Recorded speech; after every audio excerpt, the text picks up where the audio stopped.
So now let's move on the next one, which is the comparison operators. Comparison operators are used to compare values in different columns or expression within a queries where close to filter rows based on a specific condition. Equal operator. The equal comparison operator in SQL represented by equal is used to test whether two values are exactly the same. It evaluates to true if the values being compared are equal and false otherwise. This operator is commonly used in where clauses to filter rows based on specific condition. So now let's proceed to the video.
Greater than. The greater than operator in SQL compares two values to determine if the left operand is greater than the right operand. It returns true if the left operand is greater than the right operand, otherwise it returns false.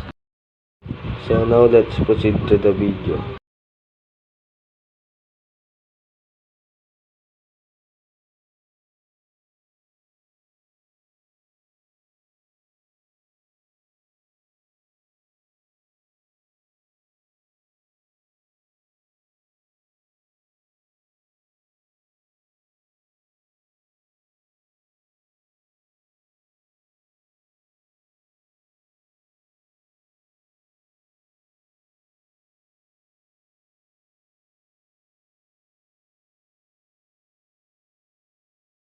Less than.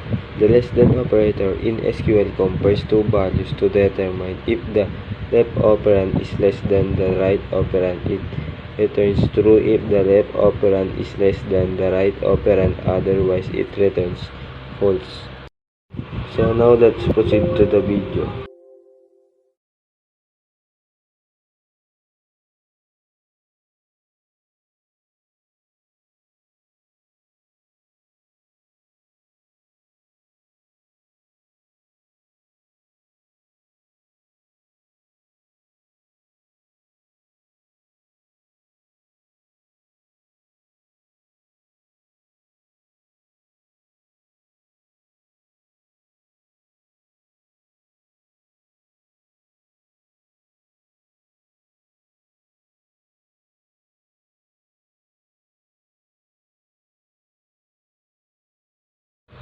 Greater than or equal. The greater than or equal to operator in SQL compares two values to determine if the left operand is greater than or equal to the right operand. It returns true if the left operand is greater than or equal to the right operand, otherwise it returns false.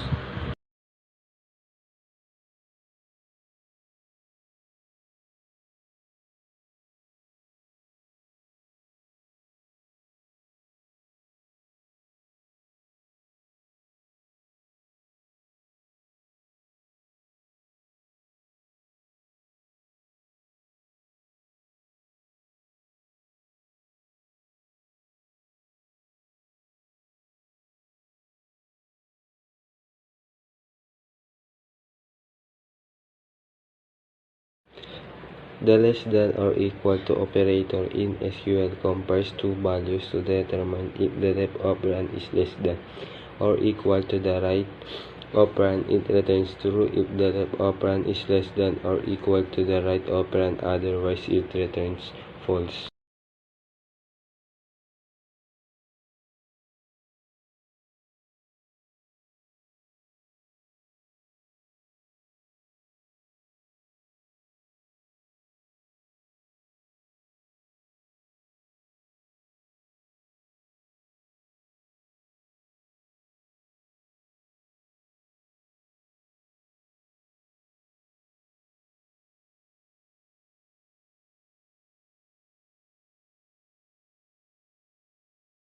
Not equal. The not equal to operator in SQL compares two values to determine if they are not equal. It returns true if the values are different and false if they are equal.